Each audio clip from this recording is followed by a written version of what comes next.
I think one of the reasons why people fear the word witch so much is that it brings up ideas about women's power. And for 5,000 years or longer, we have been propagandized, really, to fear women's power, to fear female power, to see it as something negative, something to be afraid of, something destructive, something evil. And naturally, we have all those associations that come up with the word witch. That's why, for me, it's important to use that word, to bring it up, to say, look, let's bring out into the light all of this stuff. Let's look at it clearly and realize we don't have to fear it.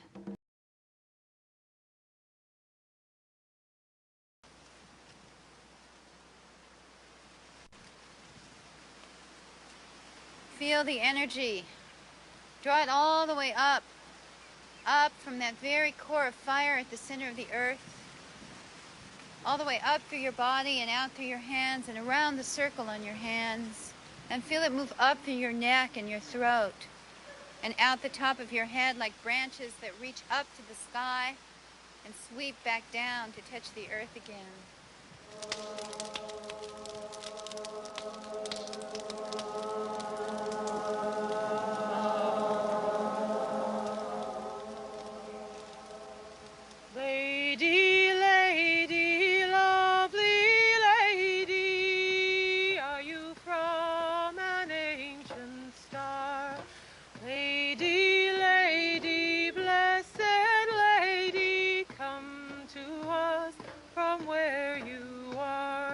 Magic sister, mother, daughter, tell us what will come to pass.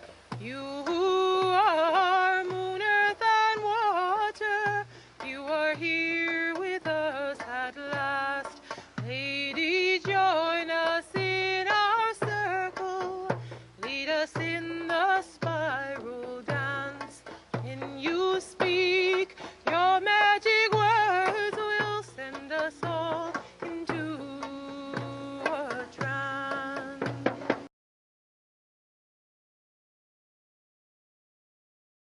Thank you, everybody. It is such a pleasure to be here and to be speaking in this historic place, and also to have gotten a chance to see some of the wonderful efforts that Harvard and the Divinity School are making towards greening and recycling and composting. I even got a little tour of the garden, though it was perhaps not the best season here. On the other hand, coming from California, where it's spring now and things are blooming and it's, you know, not to make you eat your heart out, but just to say, if you're a farmer or gardener in California, you never get a break. You know, there's no downtime. So sometimes I envy you who live in the snow for that lovely season of being able to turn inward and look out at the garden and go, you know, there's nothing I can do today. So I wanted to talk a little bit about the intersection of the sacred, the spiritual, and the ecological. And to say, I'm going to be talking a bit about permaculture, which is a whole system of ecological design.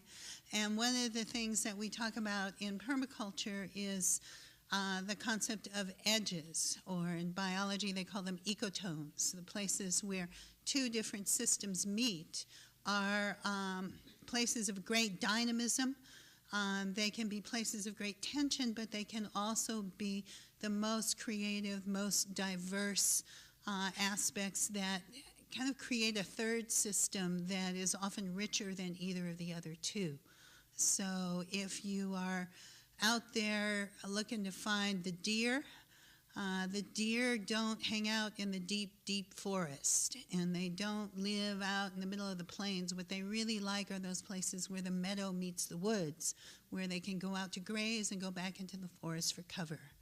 And if you're looking at something like the ocean, where the ocean meets the shore, there are all these tremendous places of great richness and diversity and vitality, because that connection of those two systems creates so many different niches where different forms of life can live.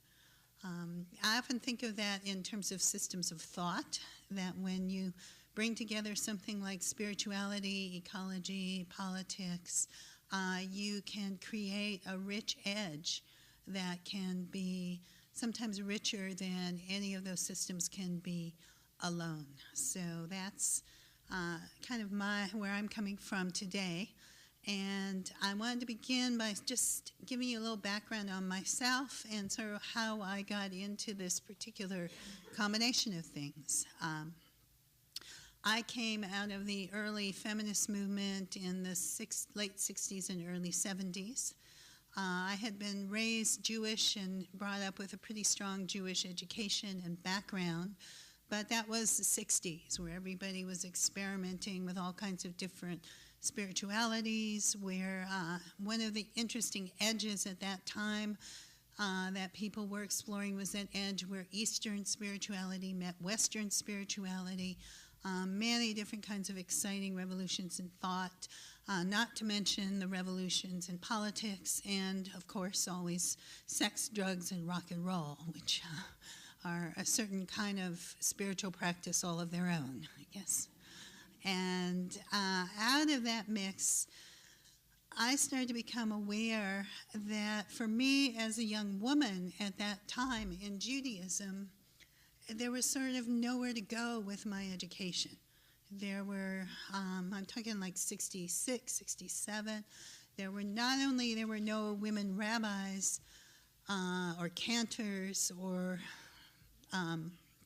spiritual leaders, but I didn't even have like the inkling of a thought in my mind that such a thing was possible. I wasn't even in rebellion about it. It just wasn't even on my radar screen. My mother was always in rebellion. She was always saying, oh, my brothers got bar mitzvah and I didn't, and I was so angry about it. And I was always, oh, Mom, that was a long time ago. You know, that was ancient history. Get over it, right? Many years later, we were able to come back together. I'm like, you were right, Mom.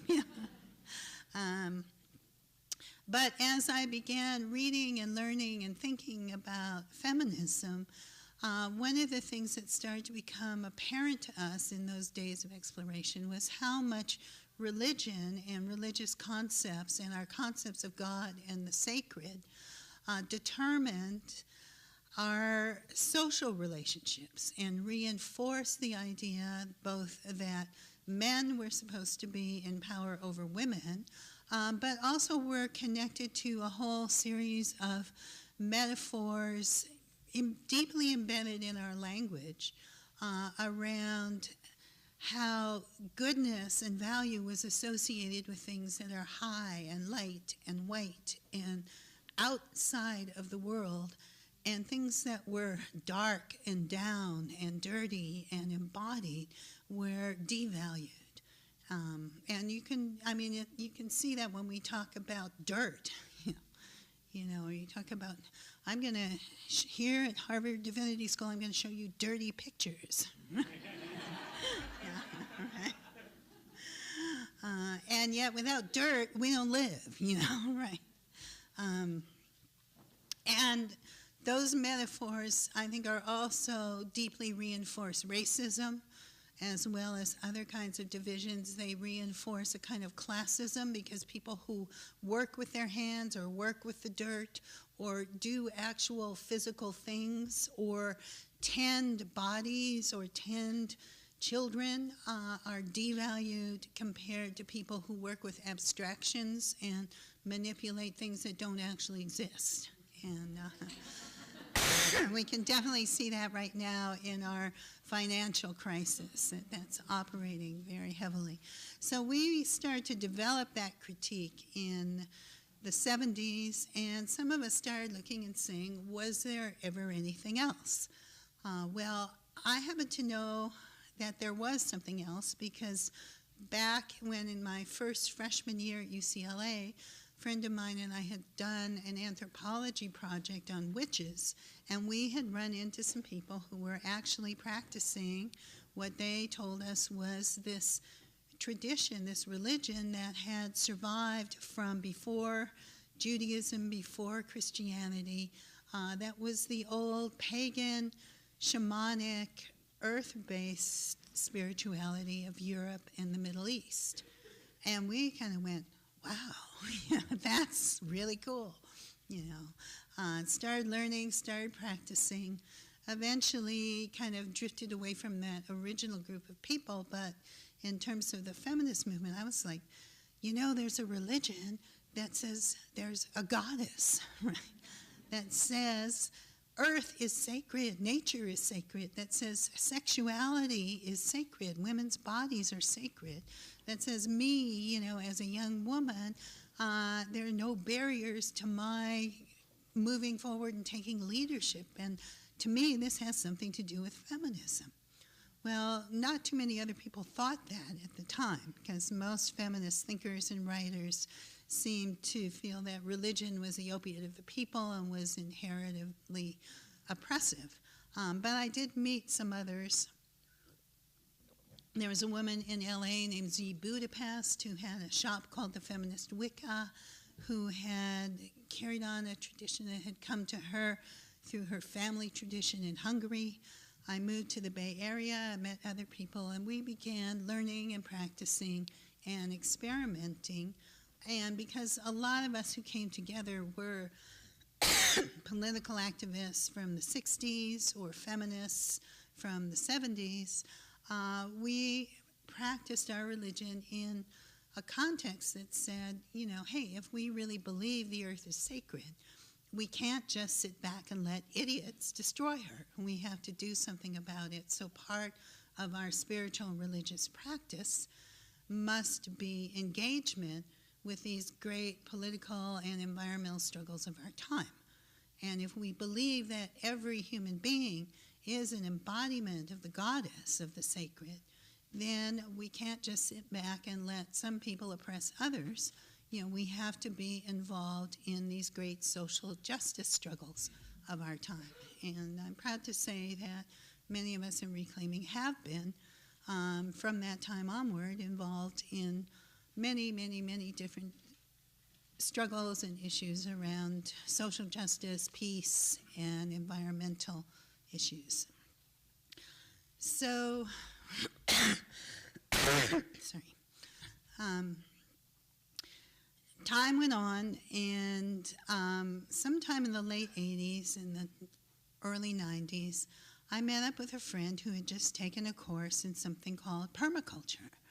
And she started telling me about a whole system of ecological design that was based on the idea that if we can observe nature and figure out how nature is working and work in the same way that nature works, we can actually create systems that will meet our human needs while actually regenerating the environment around us instead of destroying it.